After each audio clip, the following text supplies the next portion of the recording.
Olá, sejam bem-vindos ao podcast Cidadania em Ação, mais um trabalho da Câmara de Vereadores de Feira de Santana com o objetivo de aproximar você, comunidade, à atuação da Casa da Cidadania e também mostrar os trabalhos dos vereadores eleitos pelo povo. E o nosso convidado de hoje para esse bate-papo é o vereador Emerson Minho. Seja bem-vindo, Emerson. Obrigado, Márcia, por esse convite nesse podcast. E hoje vocês vão conhecer um pouquinho da história do vereador Emerson Minho. Pois é, e ao meu lado aqui o simpaticíssimo Marcos Valentim, diretor da Ascom.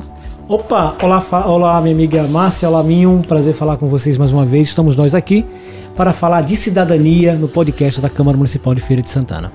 E é tão importante, né, fazer com que as pessoas conheçam, se aproximem mais da importância do que significa a Casa da Cidadania e também conhecer a atuação dos seus representantes. Não só daquele que você votou, mas o que significa estar na Câmara de Vereadores representando o povo. E a gente vai saber um pouquinho de cada atuação desse nosso vereador hoje. Mas deixa eu apresentá-lo melhor, né? Emerson Costa dos Santos, conhecido como Emerson Minho, é eleito vereador no seu primeiro mandato aqui em Feira de Santana pelo Partido Democracia Cristã. É natural de Feira de Santana, é casado com a policial militar Fabiana Souza, que também é professora, tem um filho, o Luiz Felipe, 16 anos, e está aqui com o objetivo de trabalhar representando a sua comunidade. A gente vai conhecer um pouquinho da sua história. Emerson Minho, me diga, meu querido, por que um professor resolveu ser vereador? Na verdade, a política já corre no meu sangue, né? Porque meu pai, Enio Domingos dos Santos, saudoso, que tem 2 meses que faleceu, ele era motorista do prefeito José Falcão. Além de ser motorista do prefeito José Falcão, ele foi motorista de quase todos os presidentes da Câmara de Vereadores. Então, eu fui criado nesse meio político, né? Viajava com meu pai para Salvador para buscar os políticos no aeroporto, e aí via aquelas conversas. Chegava na Câmara de Vereadores, achava que um vereador era tipo um deus, chegava bem fininho, chamava meu pai com vergonha, né? Medo de um vereador, porque você tem receio, acho que aquela autoridade, né? E meu filho me falou uma coisa engraçada. A gente pensa que vereador é muita coisa, ó, meu pai é vereador, né? E aí, resultado. Então isso foi surgindo, essas discussões, e aí eu sempre ajudei as pessoas mais carentes. Isso acho que veio do meu pai, da minha mãe, e aí eu fui trabalhar no SAC, né, o Serviço de Atendimento Cidadão, e lá sempre ajudei todos que assim chegavam à procura de algum atendimento, alguma explicação. E meus amigos começaram a falar, sai candidato a vereador. Aí eu falava que não, pra que sair candidato a vereador? E eu fui apoiar a Rony, né? O saudoso Rony, que era presidente da Câmara. E fiz uma reunião com ele, deu mais de 450 pessoas no bairro da Queimadinha. Aí no outro dia, eu tive uma conversa com ele, e aí ele falou, não esqueci, Barão, você vai ser vereador. Eu falei, quer, tá, Rony, com isso? Ele falou, não, quando o povo quer, não tem pra onde correr, sua missão vai ser essa, você é vereador na próxima legislatura. E parece que na hora que ele falou, um anjo me abençoou, e aí eu resolvi sair com o apoio dos meus amigos e tive 2.705 votos. Nossa, eu acho, Valentim, que essa missão de professor, essa experiência com lidar com o povo, né, em toda a experiência profissional que você passou, lhe trouxe também alguns objetivos enquanto cidadão que vai estar numa Câmara de Vereadores representando aquele que confiou em você. Qual é o seu maior objetivo nesse trabalho de representante do povo? O meu maior objetivo é sanar algumas mazelas, né? Esse fosso que existe na educação, né? De quem tem condições de pagar uma escola boa para quem não tem, né? É trazer desenvolvimento social e econômico para as comunidades, lutar por uma política de inclusão, principalmente daquele pessoal que está a mais, que a sociedade quase que não enxerga, né? E assim... E é isso que o vereador Emerson Minho vem nos seus trabalhos na Câmara, vem defendendo, né? E aí eu falo direto com o pessoal que me procura. O vereador, ele não pode tudo, mas o que eu posso, eu tento fazer. E de vez em quando, Márcio, é engraçado, Valentim, que o povo, ele não quer que você traga a solução para o problema dele. Ele só quer ser ouvido.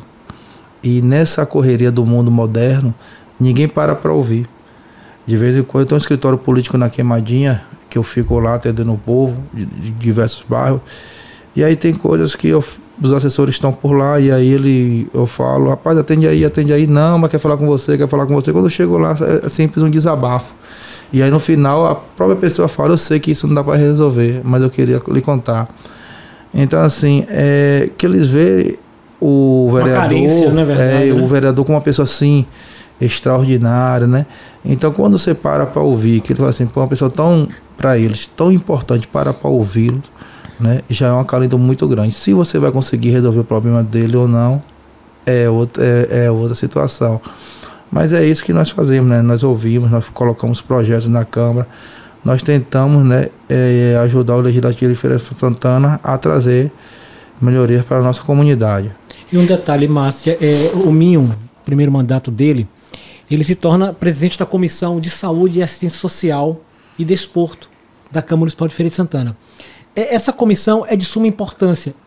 Foi nessa comissão que tudo veio surgir, a CPI dos contratos da saúde em Feira de Santana, que acabou desencadeando uma operação da Polícia Federal aqui no município, né, Emerson? Isso foi através da nossa denúncia lá na Câmara de Vereadores, né, sobre o suposto pagamento de um valor de uma consultoria, auditoria na UPA da Queimadinha, que desenrolou todo esse processo, né, que culminou como essa deflagração da operação no serviço, que quer dizer que não existiu serviço nenhum na UPA da Queimadinha.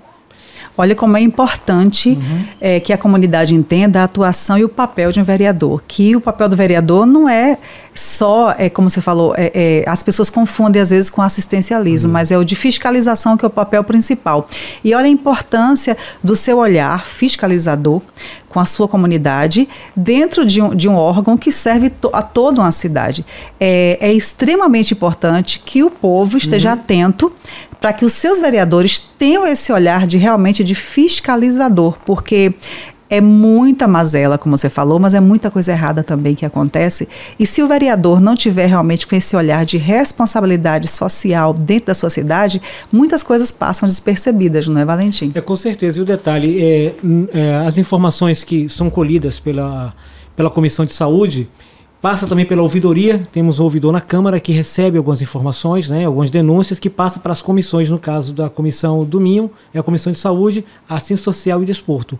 Que é tanto que o Emerson Minho, várias vezes, eu já acompanho o trabalho dele em policlínicas e UPAs aqui em Feira de Santana, acompanhando se está tendo assistência ou não nos postos de saúde. Ele é um vereador de rua, não fica no gabinete.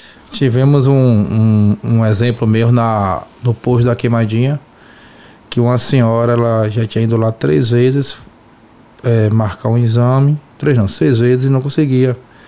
E aí eu coloquei ela no meu carro e mandei ela ir. Quando ela entrou, o pessoal falou que não marcava, né? Não estava marcando aquele exame.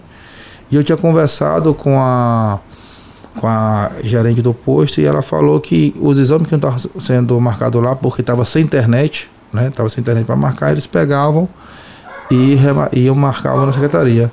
Só que não foi feito isso. Eu desci do carro, fui conversar com ela, ela saiu correndo, bateu a porta, teve até um desentendimento, né? E aí o pessoal filmou, mas o engraçado foi que no final essa mulher, depois do desentendimento, essa mulher entrou no carro, e ela falou, volte lá, o pessoal tá lhe chamando, ela foi lá. Quando ela deu o papel para marcar, aí a pessoa, não, esse exame aqui não se marca nem no posto, só se marca em uma secretaria.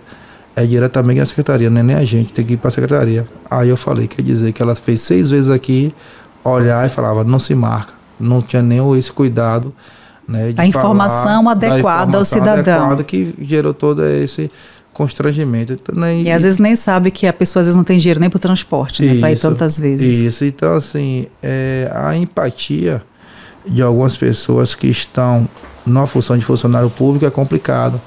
Não se colocam no lugar da outra pessoa. E quando eu coordenei o SAC, no setor de identidade, todos que assim trabalhavam comigo, eu falava, ó, sempre quando você for dar uma resposta, se coloque no lugar do outro. Trate o tratamento humanizado que tem em todos os órgãos. Trate o outro como se fosse você, como se fosse uma mãe sua, um pai seu.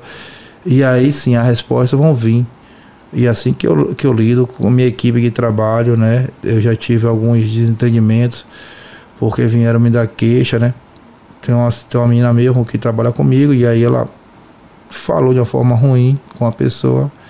E aí eu perguntei a ela, por que você falou assim? Ela me perguntou 5 vezes. Eu falei, responda 10, responda 12. Aí eu falei, você acha que o vereador, além de ser vereador, você tem que ser psicólogo, você tem que ser, até se fala que tá gordo, nutricionista, você tem que ser tudo. Tem um jogo de cintura, na verdade, e você né? tem que responder bem, porque uma resposta ruim, né, joga todo um trabalho por água abaixo, e não é isso que nós queremos. Ô Mil, você quando se tornou vereador, você imaginava que era isso mesmo? Quando você, digamos assim, chegou na Câmara, me tornei vereador, tomei posse, sentei naquela cadeira, olhei para o presidente, olhei para a comissão, e agora? Todo mundo. É isso, vem cá, é isso mesmo que você imaginava? Ou? Não, na verdade, eu acho que a pessoa que fala que de primeiro mandato, que já imaginava o quadro que ia se desenhar na sua vida, eu acho que é mentiroso, entendeu? Principalmente para mim, que não andava tinha o sangue da política, mas não andava dentro da casa legislativa, não andava na prefeitura. Então, quando você chega lá, são N situações que você tem que resolver. E não, eu falo assim também, os ritos, tem um pequeno expediente, isso. leitura. No início ficava eu e Minho conversando, em galeguinho, né? Eu falei, rapaz, tá acontecendo o que aquilo ali? Como é que é? Aí vamos ficar olhando, a gente vai aprendendo um com o outro. Eu fiz assim, eu fiz igual quando você vai viajar de avião a primeira vez. Observando lá. Observo se a menina ia comer, se a senhora ia comer de mão. Ou não, porque assim, né? Aí eu olhei que ela pegou um talher. Ela pegou um guardanapo, limpou as mãos. E aí pegou de mão. Falei, então vou fazer também, entendeu? Então assim, você vai aprendendo, entendeu? Então você vai a primeira experiência sempre é difícil, né? Você fica olhando. Então nos primeiros meses eu observei mais, né? Analisei mais, para depois começar entender o regimento interno da casa. Ambientalizar para você poder começar a fazer seu trabalho. E falando em observação, a gente observa que essa gestão da Câmara de Vereadores de Feira de Santana está extremamente independente, ativa, fiscalizadora. Então é importante que o público, que as pessoas que votam, acompanhe as reportagens, acompanhe a atuação da Câmara, acompanhe a atuação dos seus vereadores, porque ninguém pode cobrar nem criticar aquilo que não está acompanhando, que não conhece. E diante dessa atuação, Emerson, que você no seu primeiro mandato já pegou uma Câmara muito fortalecida, você acha que isso te trouxe uma segurança para você realmente dar entrada nos seus projetos, lutar pelo objetivo de resolver situações que você achava até então difíceis? Claro, é porque hoje em dia a Câmara tem uma independência do Poder Executivo. Faz diferença? Muito, porque pelas conversas que tem, né, e o pessoal fala que a Câmara antigamente ela era muito subordinada ao Poder Executivo, né? Praticamente não existia vereadores que levantavam a voz, porque dos 21 vereadores, 20 geralmente era a situação do prefeito. Então até o que se pautava na Câmara já vinha do Executivo. Então você não poderia falar nada, nem fazer nada, porque se tivesse contrapondo as ideias do Executivo, não seria nem colocado em votação.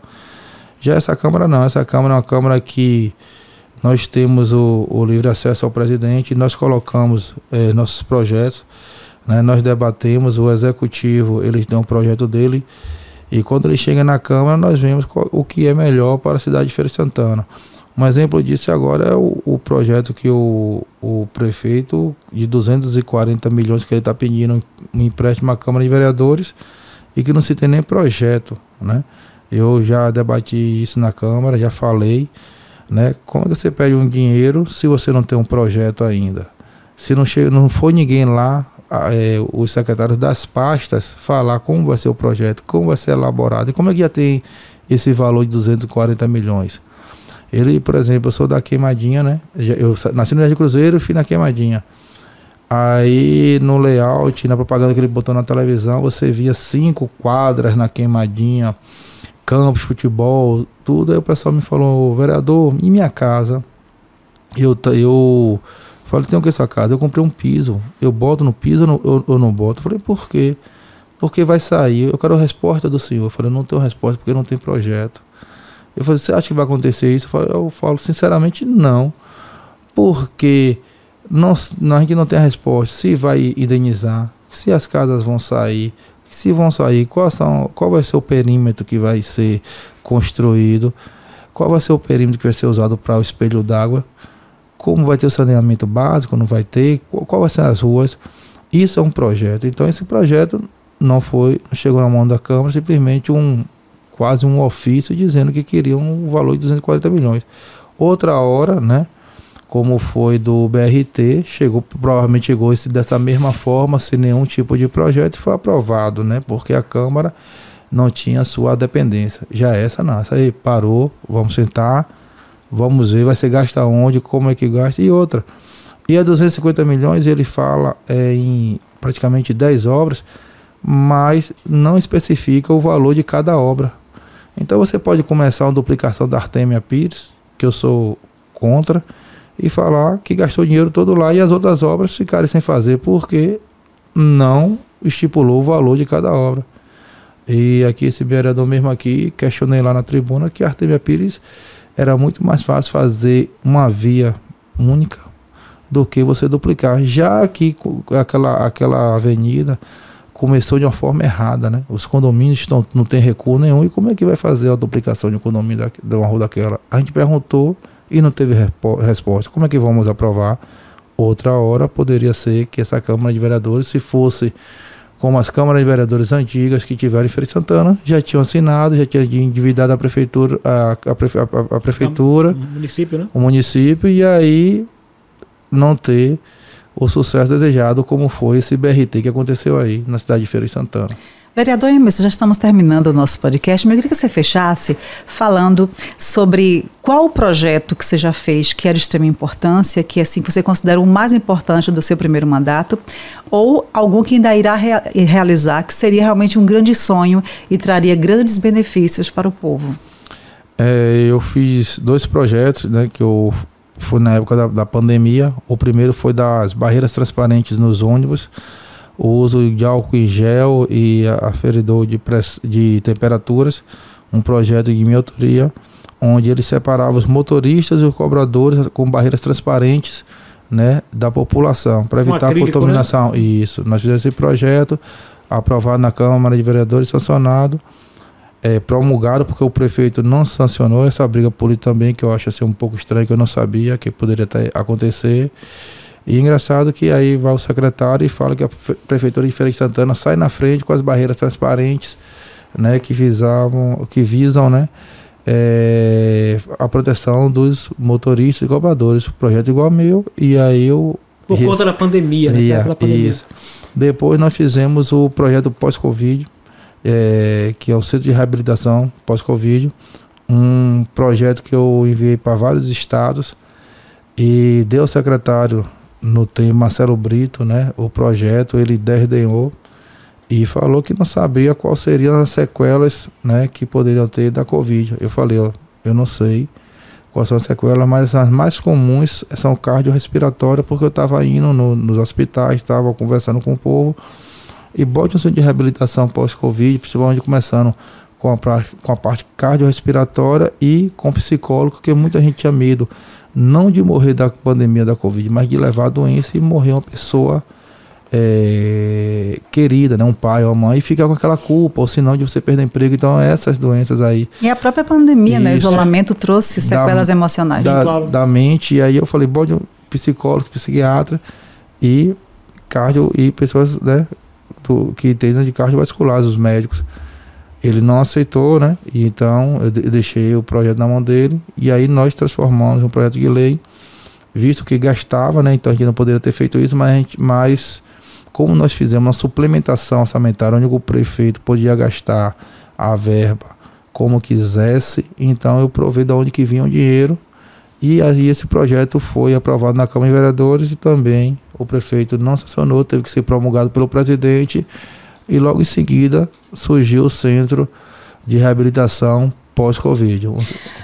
Exatamente, tão importante, né, esse trabalho, né? Eu espero que você, aí que está do outro ladinho, tenha entendido um pouquinho a importância que é a Câmara de Vereadores da sua cidade, da nossa cidade, e o papel daquele que você elegeu como seu representante. Então, fique de olho, que nós também estamos de olho.